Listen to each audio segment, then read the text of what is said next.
প্রব্রাজিকা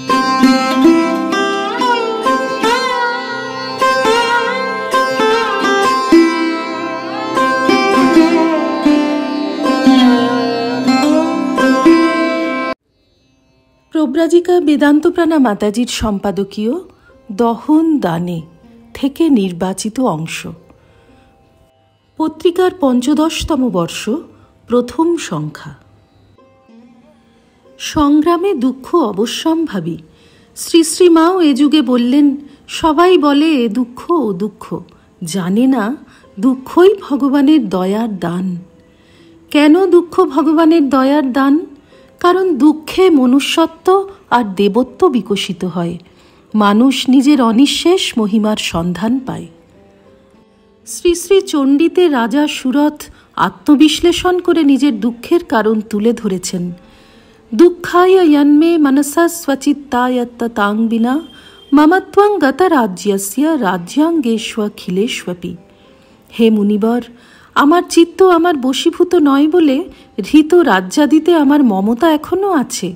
এই মমতাই আমার দুঃখের কারণ।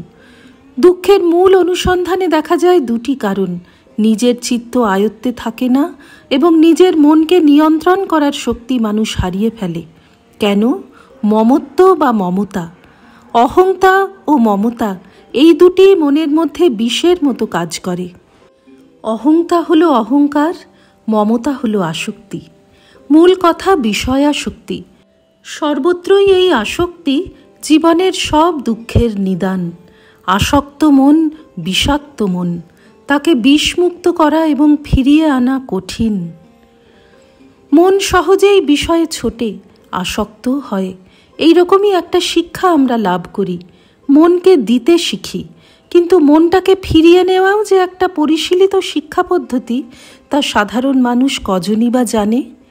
দুঃখের মধ্য দিয়ে আমরা শিখি মনকে তুলতে, নিত্য সত্য বিষয়ে তাকে নিয়ে যেতে, যেখানে দুঃখ আর প্রবেশ করতে অক্ষম। যোগশাস্ত্রে একেই প্রত্যাহার বলা হয়েছে। আনন্দে অমৃতে তার স্থিতি। আজ অনবরত প্রযুক্তি ও বিজ্ঞান খুলে দিচ্ছে ভোগের বিচিত্র রাজ্য, প্রচুর সুযোগ সুবিধা। বিশ্বের দ্বার, মহাবিশ্বের রহস্যের দ্বার সবই উদ্ঘাটিত হচ্ছে আমাদের মন আর চোখের সামনে। ছাত্রদের অধ্যয়নই ছিল তপস্যা, আর শিক্ষকদের স্বাধ্যায়াধ্যাপনম, স্বাধ্যায় এবং অধ্যাপনা।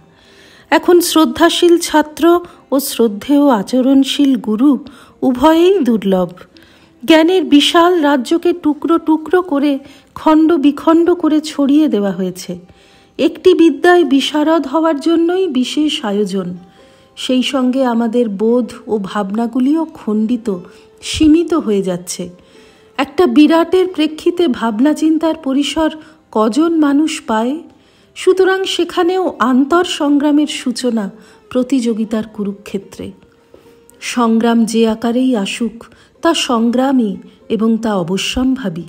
গীতায় অর্জুনকে ভগবান বারবার যুদ্ধ করার কথাই বলেছেন। যুদ্ধাস্ব জেতাসি রণে সপত্নান মা মনুস্মরা যুদ্ধাচ। এই মাম, আমাকে বলতে তিনি কাকে বুঝিয়েছেন? আমাদের সনাতন ভাবের দিকে তাকালে ঈশ্বরকে। যে শক্তির স্মরণ তা তো অন্তরেই, বাইরে নয়। নিজের প্রকৃত স্বরূপের দিকে তাকিয়ে যুদ্ধ করে যাওয়া, অথবা যুদ্ধ করতে করতেই স্বরূপের উন্মোচন। যাত্রার একটা লক্ষ্য পথ থাকে, সেখানে পৌঁছনোর জন্যই তো সারা জীবনের প্রস্তুতি। সে লক্ষ্য ধন মান নয়, কোনোদিনই ভারতের শাস্ত্র আর মহাজনেরা তা বলেননি। সে লক্ষ্য স্বরূপের পূর্ণতা, দেবত্বের উদ্বোধন। জীবনের যে কোনো পথেই এই সংগ্রাম থাকবে, লক্ষ্যও থাকবে। মানুষের জীবন একটা প্রশস্ত রাজপথ ধরে চলে না, তার গলিঘুঁজিও আছে অনেক। কিন্তু স্থির মনে চললে তা গন্তব্যে পৌঁছবেই, যার নাম দেবত্ব, মানুষের পরিপূর্ণতা, তার সকল উদ্যমের চরিতার্থতা। শ্রী রামকৃষ্ণার্পণমস্তু।